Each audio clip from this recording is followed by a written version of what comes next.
Bogata berba ili žetva počinju sa prvim korakom, kvalitetnim zemljištem. Da biste to postigli, ne treba vam mnogo novca niti vremena.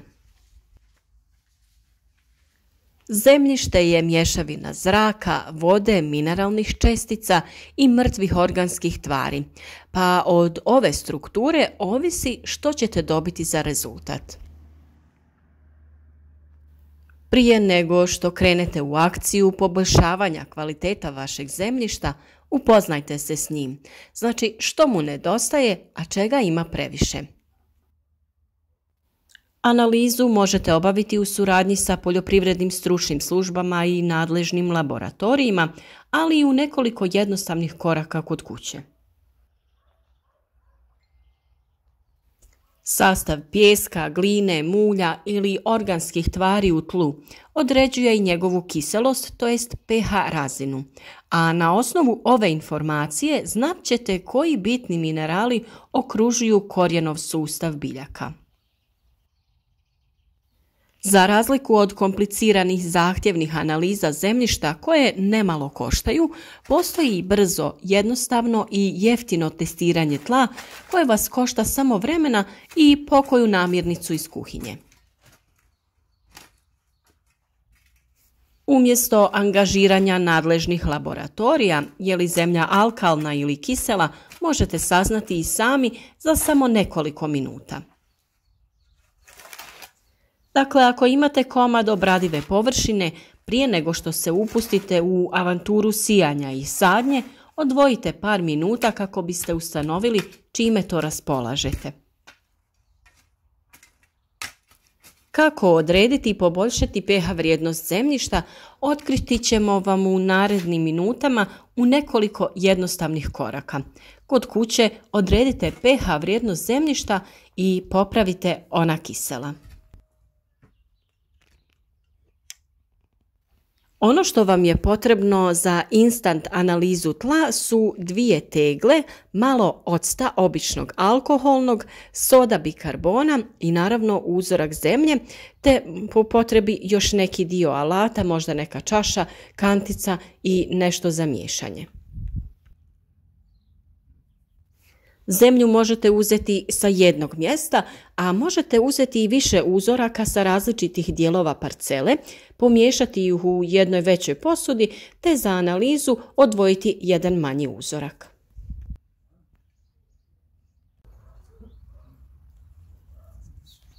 Ono što je potrebno uraditi je u običnu posudu ili teglu što imate pri ruci staviti uzorak zemlje.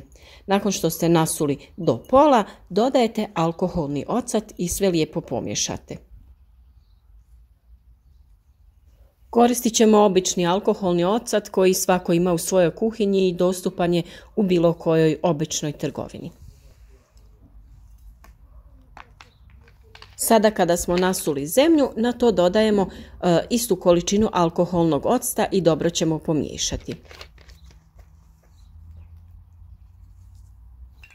Ukoliko se ova smjesa pjeni, znači da zemljište ima visok alkalni sadržaj i da je pH ovog zemljišta iznad 7 do 8.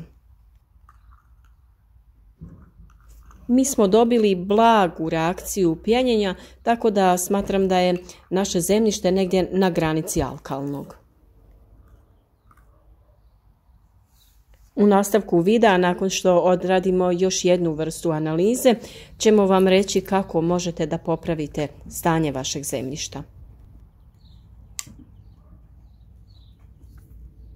Ukoliko u ovom testu nije došlo do reakcije, nije se stvorila pjena, postoji drugi način da testirate da vidite da li je vaše zemljište kiselo.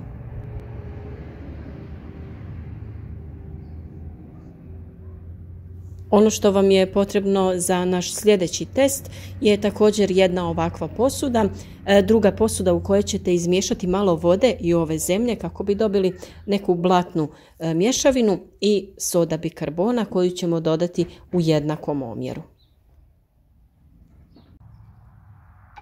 U odvojenu posudu sa destiliranom vodom dodat ćemo malo zemlje, izmiješati i dobiti onako jednu srednje gustu mješavinu.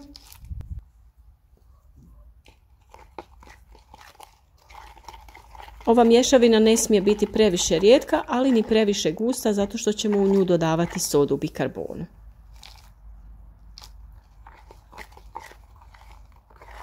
Ovim jednostavnim testom možemo saznati da li je ovo zemljište kiselo ili nije.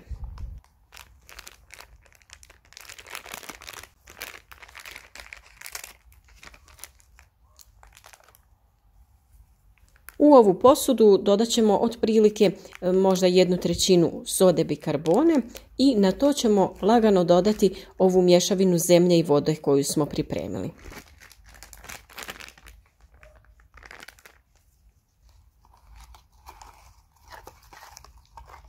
Kao i kod prvog eksperimenta, tako i u ovom slučaju došlo bi do pjenjenja ove mješavine ukoliko je zemlja kisela. Lagano promješajte ovu mješavinu vode i zemlje sa sodom bikarbonom i čekajte reakciju.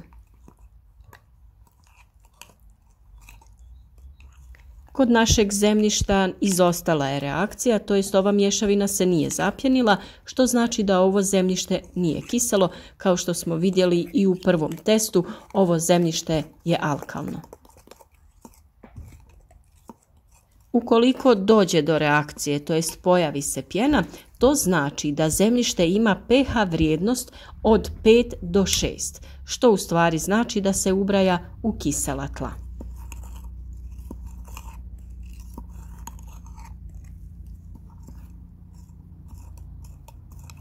Ukoliko ni u jednom testu ni u drugom nije došlo do reakcije, to jest mješavina se nije zapjenila, vjerovatno se radi o izuzetno kvalitetnom zemljištu sa stabilnih pH 7. A sada ćemo da pričamo o tome kako možete promijeniti pH vašeg zemljišta. Ukoliko ste ovim testom utvrdili da je vaše zemljište kiselo, morate uzgajati samo biljke koje uspijevaju na takvom tlu ili naravno poduzeti korake kako bi se to promijenilo. Potrebno je dodati u sloj zemljišta organske tvari kao što su tresetna mahovina, malč od hrastovog lišća, kompost i iglice bora. Vaš cilj je da postignete pH od 6,5 do 6,8, ali taj posao može trajati čak i 2 sezone.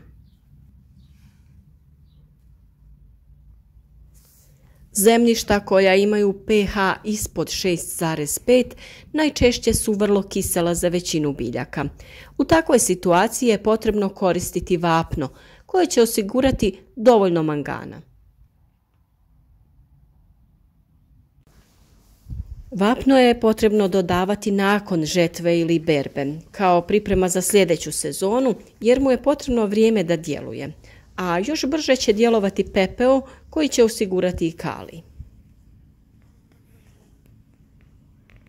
Evo i nekoliko načina kako možete povećati pH vrijednost vašeg tla. Ukoliko imate pjeskovita tla, primijenite oko 2 kg vapna na 100 kvadratnih metara. Ukoliko je tlo glineno, primijenite oko 4,5 kg vapna na 100 kvadratnih metara, a ukoliko se radi o ilovači, primijenite oko 4 kg vapna na 100 kvadratnih metara. Ukoliko su vaša zemljišta alkalna, to jest želite smanjiti pH vrijednost, kod pjeskovitog tla potrebno je dodati oko pola kilograma sumpora na 100 kvadratnih metara. Kod glinenog tla dodaje se do kilogram sumpora na 100 metara kvadratnih, a kod ilovače dodaje se oko 700 grama sumpora na 100 metara kvadratnih. Kiselost tla je izuzetno velik problem ne samo za uzgoj biljaka, jer u kiseloj sredini dolazi do redukcije nitrata i nitrita, pa biljke teže iskorištavaju dušik koji pak štetno djeluje za zdravlje čovjeka. Tačna analiza tla ovisi o uzimanju uzoraka na određenoj parceli. Uobičajeno je da se kod uzorkovanja velikih poljoprivrednih površina uzima uzorak po putanji zemljišnog slova duplo V koje pokriva cijelu površinu. Uzorci se ne bi smjeli uzimati u područjima koja su blizu živica, ispod drveća ili su uz zgrade. Uzorci se uzimaju na različitim dubinama, ovisno za koju se kulturu radi ta hemijska analiza. Za ratarske biljke dubina uzimanja uzorka je do 30 cm, a za višegodišnje kulture se kreće od 0 do 30 i od 30 do 60 cm dubine, to jest sa dvije različite dubine. Poljoprivredna tla sadrže različite količine kalcija koji u tlu ima dvostruku ulogu, kao kompleksni čimbenik plodnosti tla i kao biljno hranjivo. Kalcij je u tlu glavni neutralizator kiselosti, održava povoljnu reakciju tla, omogućava razvoj korisnih bakterija u tlu i potiskuje gljivice. Kalcijem održavamo povoljnu strukturu tla, indirektno poboljšavamo razgradnju organske tvari i aktiviramo druga hranjiva, a za biljku je važan i kao građevni element.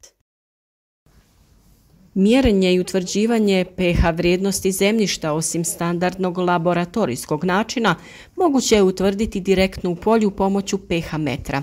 Ovo su mjerači koji odmah određuju trenutne vrijednosti elektroprovodljivosti rastvora i sadržaja ukupno rastvorljivih soli u zemljištu. O temi šta je to pH vrijednost tla i kako uzeti prave uzorke za analizu smo već govorili i možete potražiti video na našem kanalu.